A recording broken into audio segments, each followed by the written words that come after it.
Roy?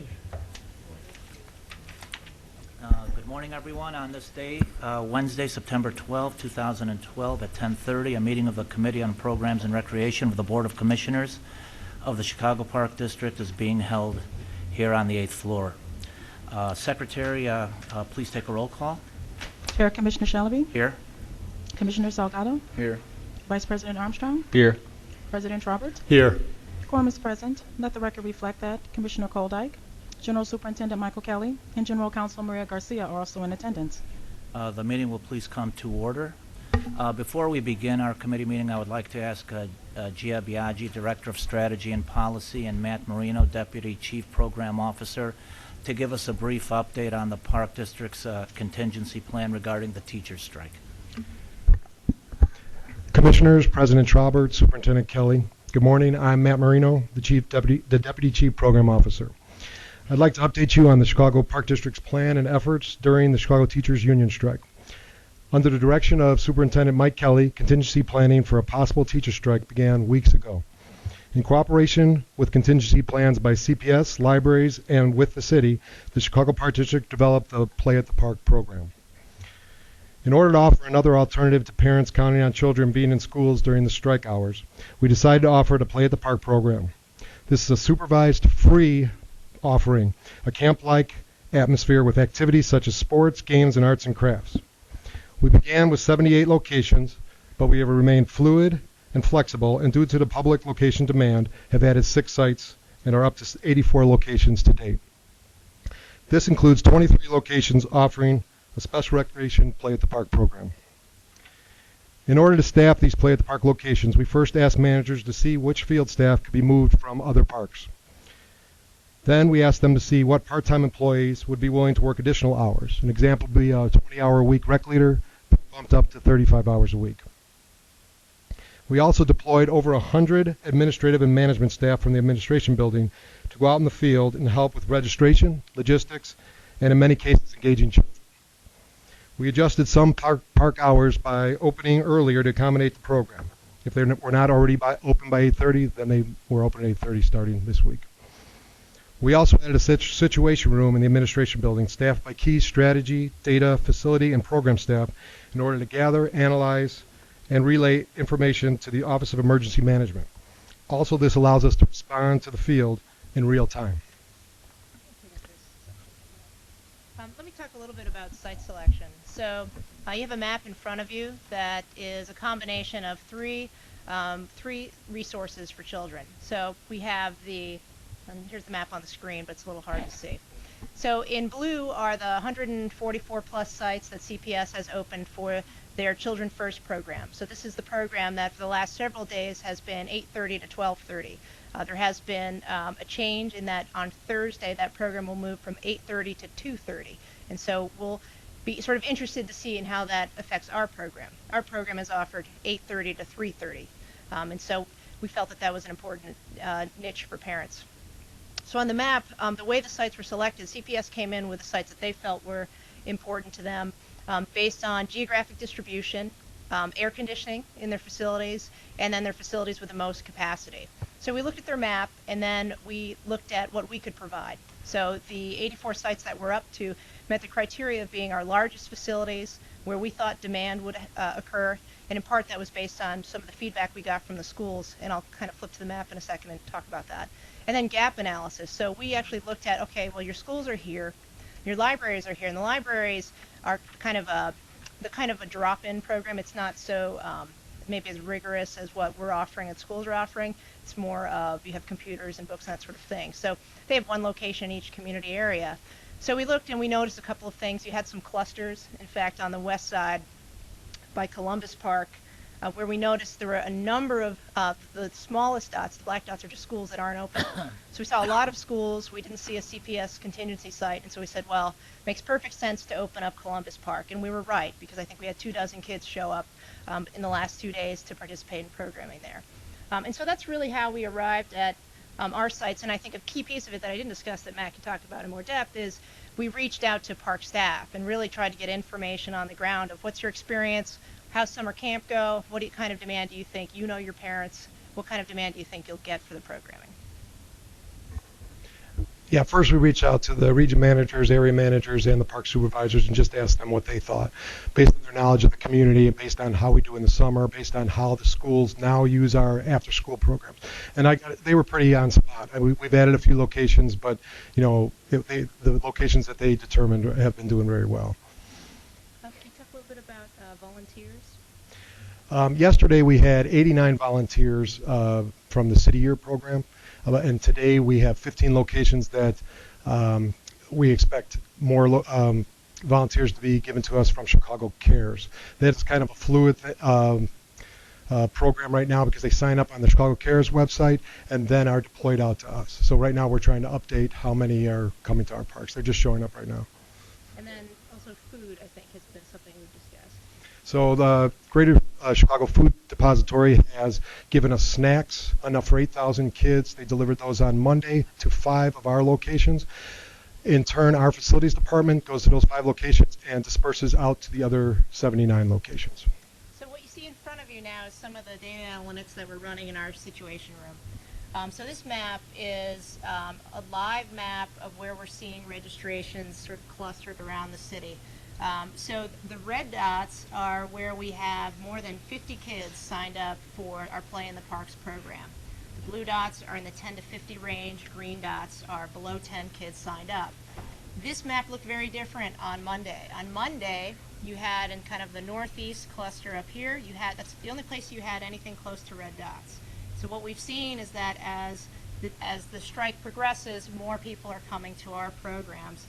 And you can see now we're trending with higher numbers heading central, west, and even heading south. And then I'll show you another way that we've been looking at this.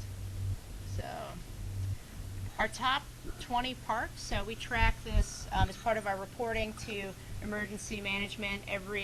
Twice a day we report to them. We also run reports internally 4 times a day. So what we've done is looked at both the numbers inactive, so we're actually registering people for programs through our data collection system, but we know that we need to have the kind of real-time information that you can only get verbally. And so in our war room, our situation room, we actually have call-ins from the field, park supervisor talking to their region manager saying, okay, your numbers are this in ActiveNet right now, what are you seeing on the ground? And so we've followed that data day to day to see what the differentials were. So anyhow, so this is your top 20 parks, and really it hasn't changed much over the last couple of days. Right out of the box, Chase Park was far and away the most popular park for programming. Lincoln Park Cultural Center actually hit capacity this morning, and now we're directing kids and parents to go to Margate Park. So we're trying to be very flexible and finding options for parents as soon as we reach our capacities. So you can see the clusters here. And the feedback you're getting from the parents. The parents are amazed at the fact that we're putting together such a program on short notice and free of charge, and that it's meeting their needs of all the way till 3:30 compared to CPS, who is going to change by tomorrow, but they've only been going till 12:30. And I believe our feedback also on our social media has been very, very positive.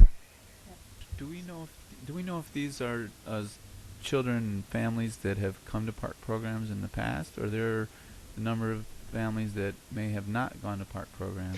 Yeah, and that's something that we discussed as well. A lot of them are, but we are getting some new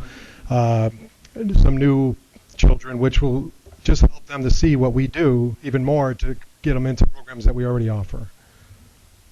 so this pie chart in front of you reflects the call-in numbers, which are running very close to the numbers in active, so it's pretty tight. This is the proportion of registrations for our Play in the Park programs by region. So in blue, you have the North region, which is really running at about 42%. On Monday, they were above 50% of the total proportion of registration, so they're starting to drop, starting to level out a little bit. Central region now at about 37% of registrations. They were hovering in the low 20s on Monday, ticking up a little bit yesterday to the 30s.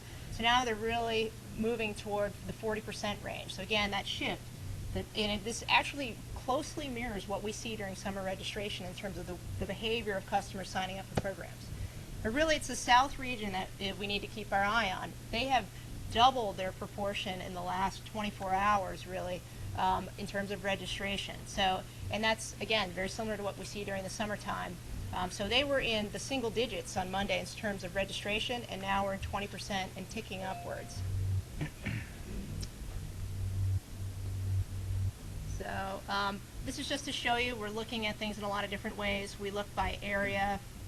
We're also looking individually at the park. So the double line just means we have a call-in number that's verification in the field, and then we have the number that's going to active, because we know we have staff that are trying to handle kids, so they may not be getting time to sit down that minute to enter in the data. So again, we're just trying to make sure we're playing catch-up and we have a good sense of the numbers. You had a question. What's the capacity? I saw the numbers by region. How does that compare to what our capacity is? Overall, our capacity is about 10,000. Compared to the schools, their capacity is almost 150,000. So if you look right now, I think they reported they had about 13,000 kids signed up for their program. 13,000 out of 150,000 slots. We're ticking along. We're at 3,000 kids as of this morning, above 3,000 kids for 10,000 slots. So we're getting more than our fair share of families and children coming to the parks. And in fact, we took a stab at a predictive model just to try to anticipate, what it's going to look like. So now this has a lot of assumptions, right? Because we don't know how the school's extending the day by 2 hours today is going to affect our numbers. And it's based on the startup of the strike, right? And so you saw a huge peak between day 1 and day 2. We think today you're actually going to see probably our biggest jump, because the strike is settling in terms of parents trying to decide what to do with their kids. They're making their sort of choices, and the parks, we think, will be an obvious choice for parents who need an 8:30 to 3:30 coverage. And so the large number here, this is as of 8 o'clock this morning, so we're already above this number. I think we're at 3367 as of like 15 or 20 minutes ago. And so you can see we're sort of bumping along. So what this assumes is that, this model assumes that by Friday, our increase will be about 2.5% per reporting period. We've been ticking along at about 10% per reporting period, but we're assuming today's going to be a spike and that it's going to plane out in the future. So so this is somewhat conservative, right? But even if we do it, you're looking at next week, we're getting close to 5,000 kids if it ticks along in that conservative realm. That's half of our capacity, and so we're going to really need to figure out what the next steps are if we go into a week 3 of the strike. Okay.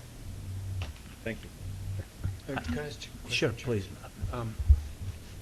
We all hope the strike gets resolved, but one of the constituents most affected are families with kids with special needs, physical disabilities and other.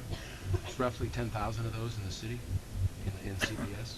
Is there anything we can do through Larry's group to directly reach out to those families and try to provide some programming for those kids? Yep. We're offering our special recreation program at 23 facilities at the same hours, probably in the park from 8:30 to 3:30. And that's a discrete list that CPS has. How are we getting that word out to those families? Because transportation for those families is, just because we have it available doesn't mean they can get to it. So what can we do? How can we spool up Larry to get on this? Yeah, I mean, I'll talk to him. I'll talk to Jerry Hennigan from our special recreation department. If the word is getting out the same way it's getting out on the other programs, but we can make it. 100%. And I applaud everything we're doing. You guys have been superstars to even get halfway to where you are. But just if there's a way we can proactively get these kids, because those families are really affected. Yeah, thank you, Commissioner. I too had, I see the capacity is 10,000, which is very good, but depending on how long the strike goes. But it looks like we're prepared with regard to this. And with regard to Commissioner Koldyke, are there kids now who are disabled who come to the park now, and how are they being serviced? Yeah, in our Play in the Park program at the special rec sites, I think we have about 90 right now that are signed up. And also, the hours have been extended. What about the regular park services? When do they normally start on a weekday? Yeah, so we, at these locations, we made sure we went to 3:30 because trying to cover the school day, but not to affect our after-school program that we already are running. So all the parks that already are starting their programs at 3:30, it continues on the rest of the day. We haven't been canceling things. So the staff plus volunteers are putting in some long hours with regard. Yes. Thanks, Matt. Any other questions for Matt or Gia? Yeah, before we step down, there are a lot of good people who are working really hard on this data. People like John Gallagher and Kenny Tassone, Pat Callahan, all the region managers, Nat especially leading the charge here. So this is a team effort from our end. Yeah, and Everyone in the field. yeah, everyone in the field, all the admin staff. But the one thing, and Mike Kelly has said this, when we get asked, how are you guys able to do this, and we answer it, it's because this is what we do, and it's very, very impressive, but expected. Thanks. Thanks, Great Matt. job, and Jess. Jason. Thanks. Great job. Thank you. We'll now move to item number 1 from the First Deputy General Counsel and Legislative Director. Request to name Fernwood Park basketball courts in honor of McLaughlin Mac Irwin. Elizabeth Perez will address us. Good morning. It is recommended that an order be entered authorizing the General Superintendent or his designee to officially name the basketball courts in Fernwood Park the McLaughlin Mac Irving basketball courts. The courts are north of the ball fields and west of the field house. The park is located at 10436 South Wallace Street in Chicago's Roseland community. Notices were posted in parks and sent to advisory councils within a 1-mile radius of the site. The notice period soliciting public input initiated on July 19, 2012. Numerous community members and organizations have provided strong support for the proposed naming, including Mr. Irving's family, Martin Nesbitt, James Reynolds, the Fernwood Park Advisory Council, and over 100 community members signed a petition in support of the naming.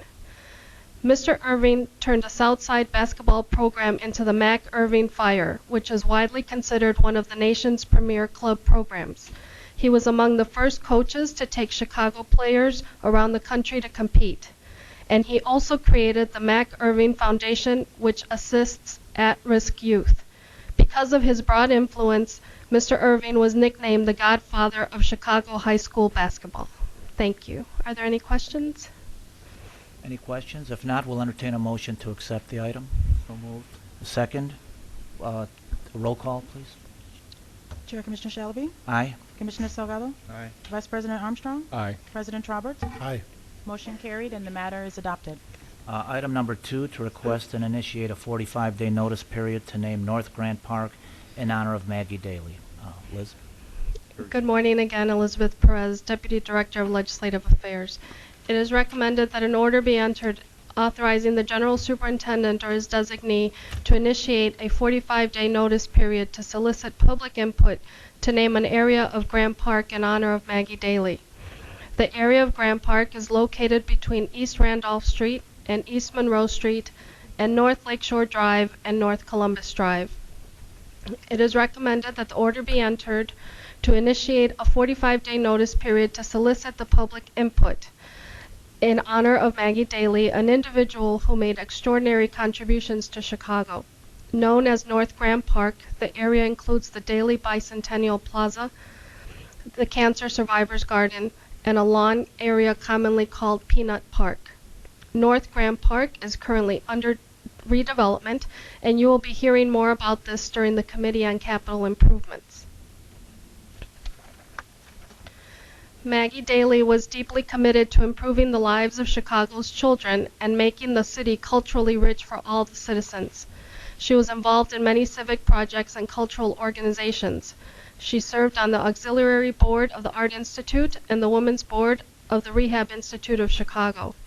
She helped raise funds for the Chicago Cultural Center and helped launch Gallery 37, a cultural arts program for youth that included job training. This led to the creation of the After School Matters program, a nonprofit organization that offers Chicago teens innovative out-of-school activities that focuses on the arts, literature, science, and technology. After being diagnosed with breast cancer in 2002, she remained an extremely active First Lady. The redevelopment area will be a vibrant and beautiful cultural attraction with many amenities for children and families, and this will be a fitting tribute to Miss Maggie Daly. Thank you. Thank you, Elizabeth. Is there a motion to accept the item? So moved. Is there a second? Second. If no objection, we'll apply the last favorable roll call vote from the prior matter to this matter. Motion carried and the matter is adopted. And that concludes the Committee on Programs and Recreation. Is there a motion to adjourn? So moved. Second. All in favor, please indicate by saying aye. Aye. Opposed? The Committee on Programs and Recreation is now adjourned. Thank you. On this day, Wednesday, September 12th, the meeting of the Committee of Capital Improvements of the Board of Commissioners, Chicago Park District, is being held in the 8th floor boardroom of the Administrative Building located at 541 North Fairbanks. Will the Secretary please take a roll call? Chair Commissioner Koldyke. Here. Vice Chair Commissioner Salgado. Here. Commissioner Shalaby. Here. Commissioner Lavelle. President Trobert. Here. Quorum is present. Let the record reflect that Vice President Armstrong, General Superintendent Michael Kelly, and General Counsel Maria Garcia are also in attendance. The meeting will please come to order. Item number 1 from the Director of Planning Construction Facilities, authorization to enter into a contract for North Grant Park renovation Phase 1. Rob? Good morning, Commissioners. Rob Raymond, Director of Planning, Construction, and Facilities. It's recommended that an order be entered authorizing the General Superintendent or his designee to enter in a contract with James McHugh Construction Company for Phase 1 of the renovation of North Grant Park, soon to be known as Maggie Daley Park. This park, the address is 331 East Randolph. You all know where it is downtown. The overall site of Grant Park is 320 acres. Our site, the subject of this project, is just over 20 acres. 20 acres in the Daley Bicentennial Plaza, plus another 6 in Peanut Park and Cancer Survivors Park. Daley Bicentennial Plaza is a cap to the 3,700 car underground East Monroe Garage that was completed in the 1970s. The East Monroe Garage is undergoing extensive renovations, much of which have happened inside the garage, and future phases for the garage lid are now to start. It requires the removal of the entire park, basically, to replace the roof membrane. So the Park District seeks to create, in its place, given this opportunity for renovation, a new world-class multi-use park. The scope of services for this phase includes demolition of the existing park to expose the garage roof, modifications to the garage venting, structural testing, foundations for some Phase 2 park elements that we'll talk about just briefly in this, because we'll be back later in March for the actual construction of Phase 2. Those foundations would cover things like skating wall and playground elements. The construction contract period, well, actually I'll walk you through the slides first. So this again is the site. It's split from the southwest to the northeast along an axis of a long sort of sweeping lawn valley. That's passive space.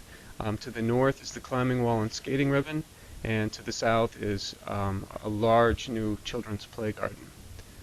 And then in Peanut Park, we're looking at improving the access to the lakefront through pathways, some seating areas, and then reestablishing tennis courts in that area.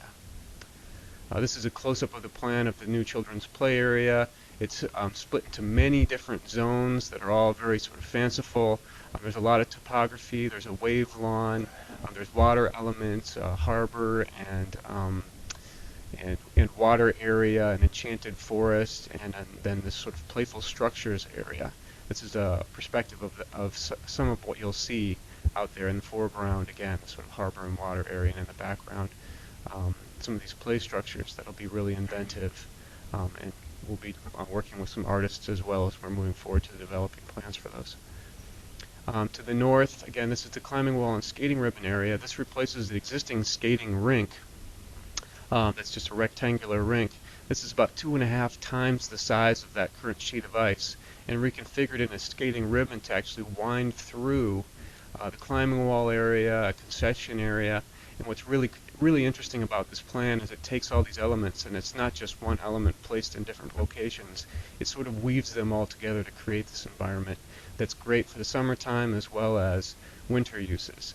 So, and again, the capacity of this skate ribbon is about 2.5 times the size. I think you can fit close to 700 people skating. And as you've seen, like in other skate rinks, no one skates in the middle of the rink. Well, there is no real middle to this rink. It's really this cool place to sort of wind through the park. Now, quickly about the contract. Again, the construction of this site work will be substantially completed by August 31st, 2013, for an amount not to exceed $7,447,000. The minority and women-owned business participation is 25 and 5. The project was issued as a request for proposal to a pre-qualified pool of general contractors. McHugh, submitted a complete proposal, demonstrated a full understanding of the scope of work, and was also the lowest bidder. I can take any questions. Any questions? What gives us, Rob, the confidence that this is a project that's going to stay on budget? So far, this phase of the project, which is a substantial phase, was $100,000 under the engineer's estimate. So Right. we're good so far. It looks like our cost estimating is going well, and we'll be striving to hold the cost within engineer's estimates moving forward to phase 2. In phase 2, again, we'd be looking to go out for bid in March on that. So we're in the middle of design development. Rob, could you just give us the big picture timeline on this, is from when we remove the park to when you think we'll be out there with a new park? It will be closed for 2 seasons, so we would be looking at opening late in the year, in 2014, hopefully to have winter programs, and then finishing up with some planting spring of 2015. Okay, and I know that you're going to come back with a more detailed thing, Yeah. but just as long as you showed us this, there is an existing field house there. Did you say anything about the field house and what might happen to that? The field house will be taking off the park on top of the field house, as we are with the rest of the park, and so that we can fix the waterproofing there. We have some problems with the existing field house. There's a lot of leaking and deterioration of the ceiling systems and HVAC due to that leaking, so that'll fix a big part of the problem.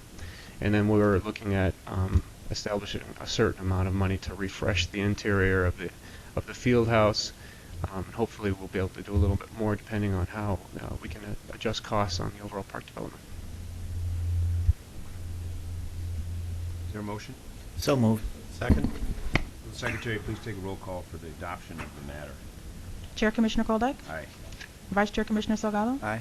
Commissioner Shalaby, Aye. President Trobert. Aye. Motion carried and the matter is adopted. Item 2, from the First Deputy General Counsel and Legislative Director, authority for an amendment to the Chicago Park District lease with the Metropolitan Water Reclamation District of Chicago for park number 526. Tim? Good morning, Commissioners. Tim King, First Deputy General Counsel. This morning we are asking for the authority to authorize the General Superintendent or his designee to negotiate, enter into, and execute an amendment to the existing lease that Chicago Park District currently holds with the Metropolitan Water Reclamation District for the expansion of Park 526. This request is made pursuant to 70 ILCS 1505, Chapter 15, C.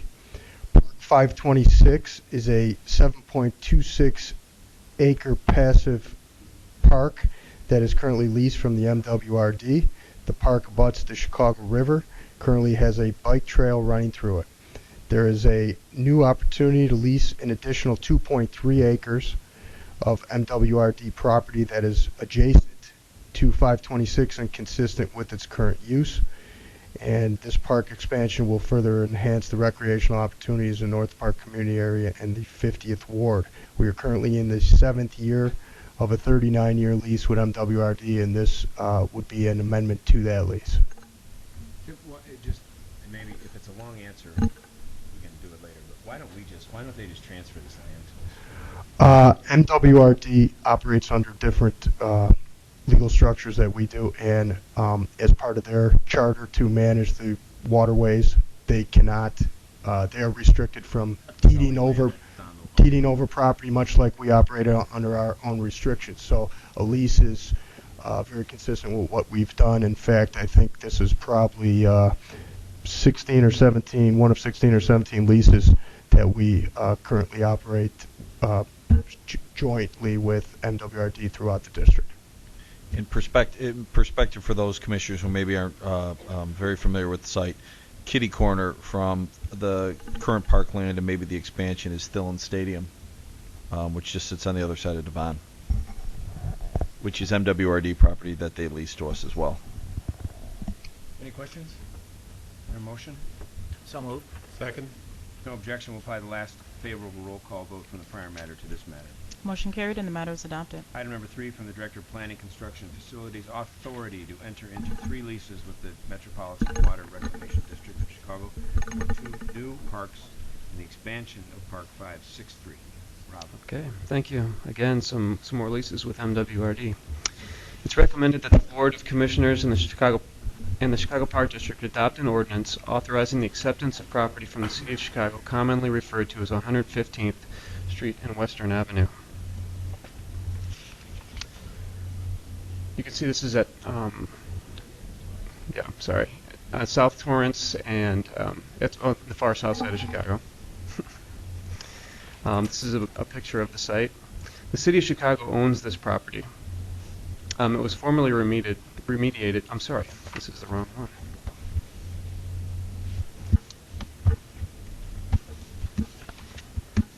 Do you have a...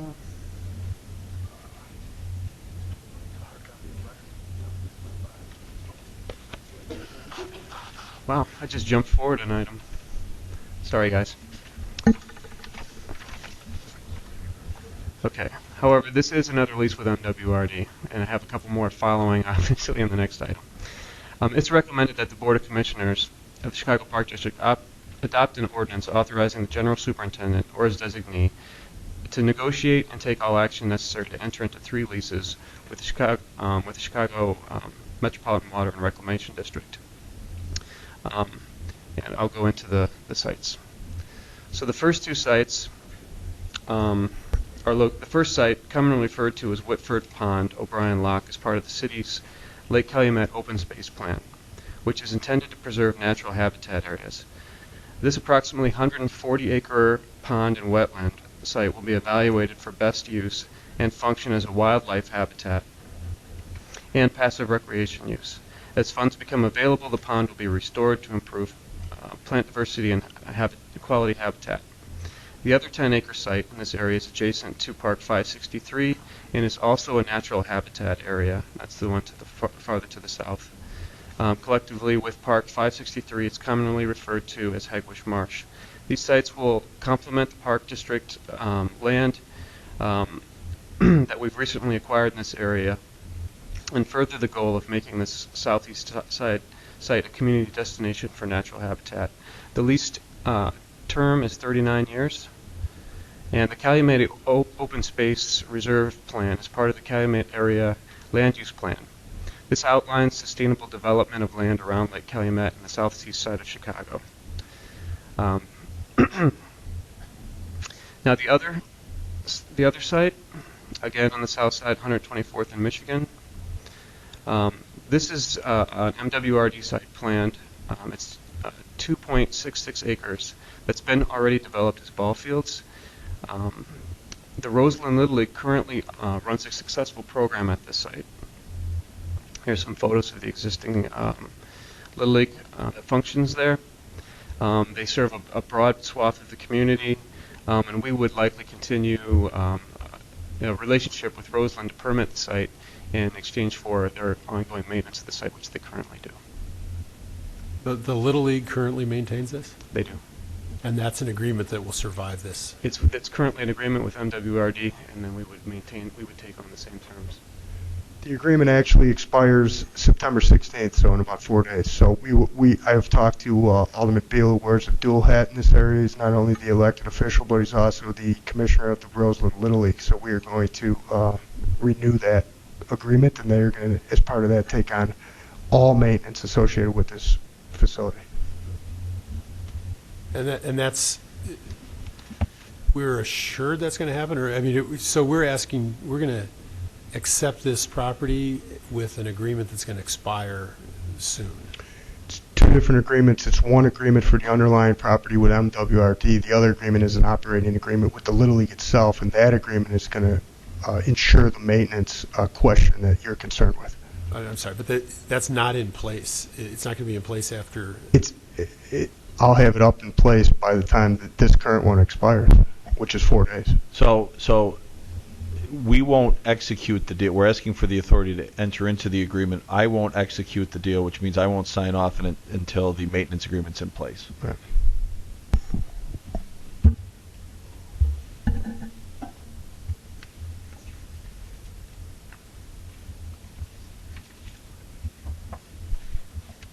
Okay, that is the item. Any other questions? The area on the far south side, it's an industrial area. It was the history of it was just a industrial dumping ground, or not necessarily? It's been owned by MWRD for some time, and I think there was some quarry activities in the Whitford Pond, O'Brien Marsh area. There are known environmental conditions, but Again, since this is a lease with MWRD, we don't accept any of the liabilities related to them. We'll just be developing the site for, again, habitat and public use. No, and for the boards, if you can remember, we've acquired quite a bit of acreage in the last probably 18 months in this end of the city. In fact, Park 563, Rob, is probably some of the cleanest land At Hegwish, yeah. in really that whole southeast side. What goes on there, Rob? So it's just wildlife? Right now, it's just largely? wildlife. So, like a lot of the land down there that we're looking to either acquire or lease, we see this as a long-term effort to, over time, as funds become available, to enhance that habitat and provide greater public access. What kind of maintenance do you have to do on that, if any? Right now, very little, but actually, Jana. Zhana Yermakov, Department of Natural Resources. Thanks. So Woodford Pond has a history of dredging operations and mining operations. So it's very similar to a 300-acre property that we acquired at Big Marsh. So what we have planned for this area is very similar in terms of passive recreation, trails, access, because it is a site that's along the river. We're looking at fishing and connecting existing areas through canoes. So looking at canoe launches and so on.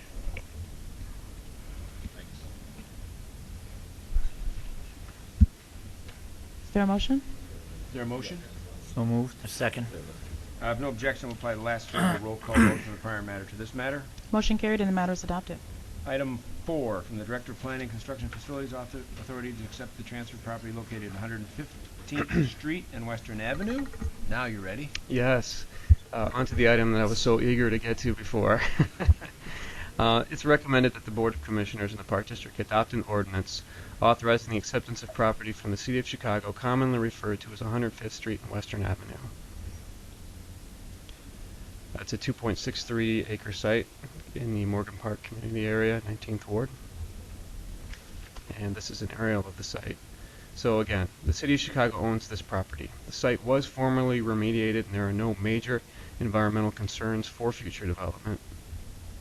They intend to transfer it to the Park District for development of a new park to address the needs of the Morgan Park community area in the 19th Ward. Again, the site is approximately 2.63 acres, including a portion of 115th Street that's planned to be closed or vacated to connect the two sites. Per the request of the community and the support of the local aldermen, the site is to be developed into an indoor skating rink and gymnastics center as funding becomes available. Again, the alderman is currently raising funds for development, and we plan to work with PBC to further develop plans for the site and possibly do some minimal greening of the site until development begins. Rob, does the site sit in a TIF? Yes. The answer is yes. I mean, Thanks. Well, let me ask the superintendent. Yeah. yes. Okay. Is there a motion, please? So moved. Second. No objection. We'll apply the last favorable roll call vote from the prior matter to this matter. Motion carried and the matter is adopted. Item 5, from the Director of Planning Construction Facilities Authorization to issue final payment for completion of Gage Park Artificial Turf Project. Okay, Gage Park is at 2415 West 55th Street. It's 29.2 acres in the Gage Park community area. This is a picture of the completed site. This is to certify that Pan-Oceanic Engineering Company on May 30th, 2012 completed in a satisfactory manner and in full compliance with the terms and conditions of the contract all work in connection with Gage Park Artificial Turf. The inspector approving final payment, Stefan Schonauer. It's therefore recommended that in order for final payment in favor of Pan-Oceanic Engineering Company in the amount of $138,846.95. The original contract amount was $1,022,100. We did not use all project contingency. There was a deduct contract amount of $58,000. So the total contract amount is $963,882. The MBE participation is 48%. WB participation is 6%. Final payment was being withheld pending completion of all warranty items, which have been addressed. And just to put this into some context, this is just a part of a much larger overall artificial turf field movement that's been happening at the Park District. We're now up to 14 junior fields, 22 full fields. I think Take the Field is up to 12 project sites now. They have 6 in construction, 6 completed, and then there's also a series other. There are more Park District fields that are also underway.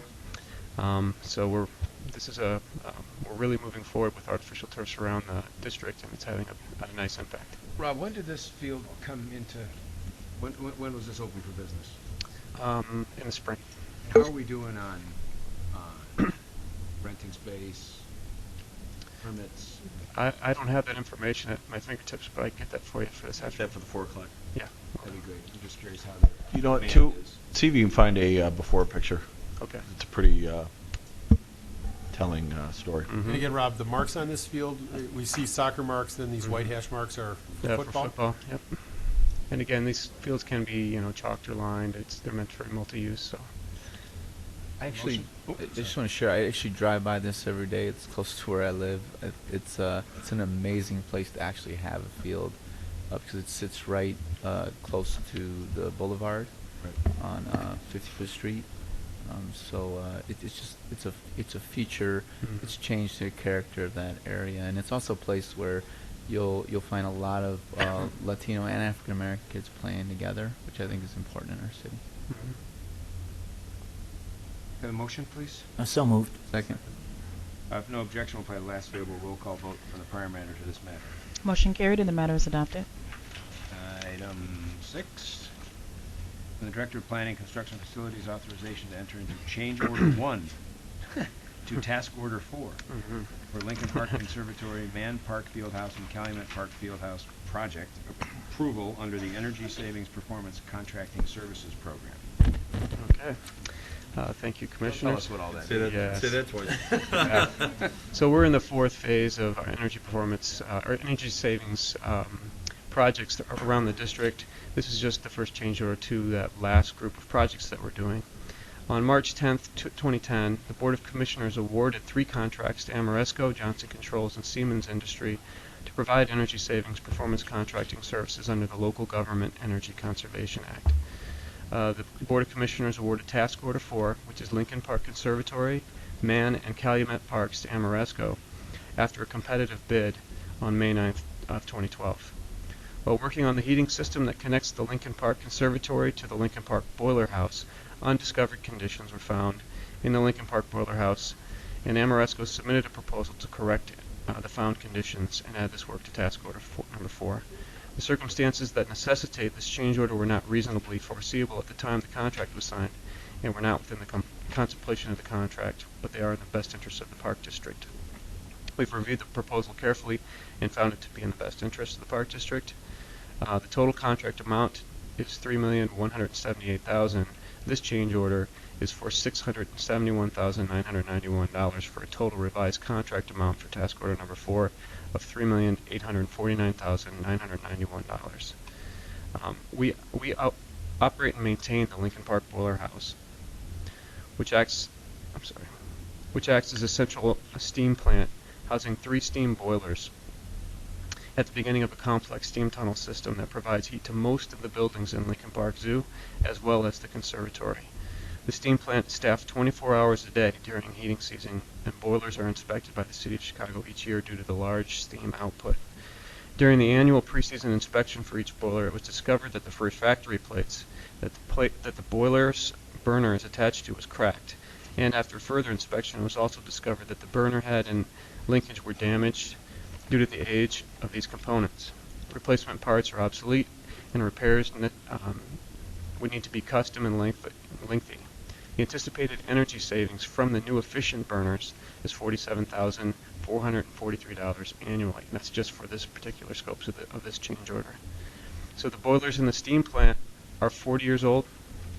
They have a 40-year-old life cycle, but the components are only 20 years old. So this improvement will allow those boilers to operate for another 20 years.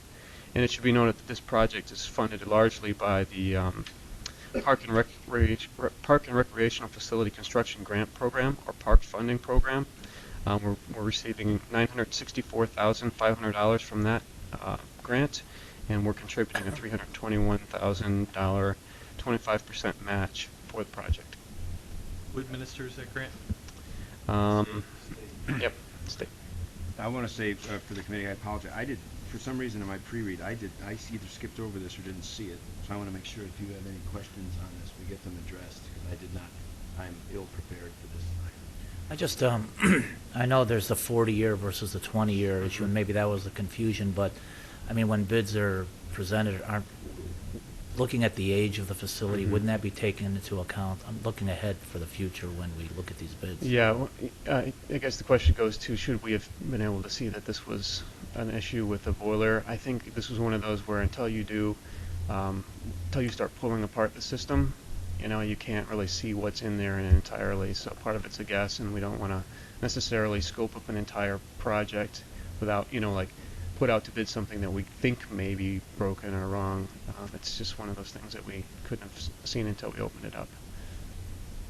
And Rob, it's a 20% change order, which we always want to avoid, and we always want to be in a competitive bidding process.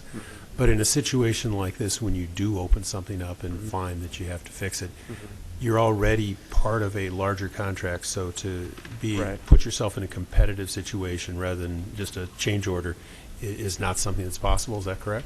Yeah, it complicates the source of responsibility for the work, and we want to hold a single source of responsibility for the final job with one contractor. So we do we carefully review these things and question costs, go over them with we have really good in-house lead engineers who know the scope of this kind of work and approximate costs, so we're able to keep a close eye on it.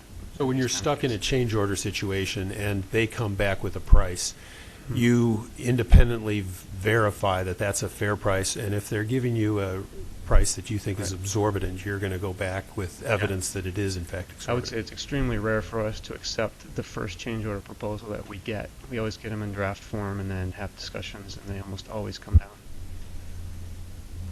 Any other questions? Have a motion, please. So moved. Second. No objection will apply to the last favorable roll call vote for the prior matter to this matter. Motion carried and the matter is adopted. Item 7, the last item from the Director of Planning, Construction, Facilities, Authorization to participate in City of Chicago Contract 15282 to purchase crew cab chassis with aerial derricks and bobtail bodies. Okay, I bet you're dying to know what those things are. This is what that is. Okay. Pursuant to the joint purchasing agreement between the Chicago Park District and the City of Chicago, it's recommended that the General Superintendent, CEO, or his designee enter into a contract with City Utility Equipment Sales and Leasing Company to purchase crew cab chassis with aerial derricks and bobtail bodies, otherwise known as line trucks, in an amount not to exceed $500,000. This will buy us approximately 2 trucks. In short, we're retiring 2 trucks that are about 20 years old. We're having a hard time getting parts for them, and they're not passing regulatory tests for the kinds of work that these do. So there are buckets that actually lift people for overhead work. There's also an auger that digs holes. There's equipment on this truck that positions and holds very large poles, sets them in the ground, and helps to run wiring. So it's a specialized piece of equipment that does a lot for us. We use this kind of equipment, for example, all over the place on installation of new sports lighting for the artificial turf fields, for example. How long is it expected to last? Well, I think the current ones lasted around 20 years for us under repairs, and I think the repairs for those trucks are performed under a city contract as well. So there's a purchase and then the maintenance happens. So as a practical matter, what happens to the old ones? I know there's no trade-in or scrap or whatever. I mean, what happens in cases like that? Hello, Pat LeBar.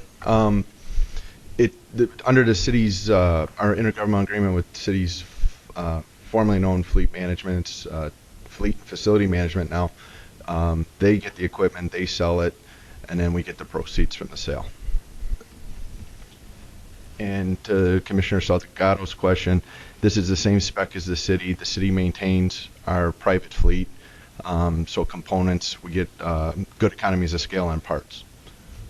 That's how you get them to last so long, too? Yeah. That and government is very good at extending far past the normal life on a lot of what we do. Is there a motion? Anything with an auger. So moved. Second. If no objection, we'll apply last available roll call vote from the prior matter to this matter. Motion carried and the matter is adopted. And I believe that concludes the Committee on Capital Improvements. Is there a motion to adjourn? So moved. Second. All those in favor signify by saying aye. Aye. Against? We are adjourned.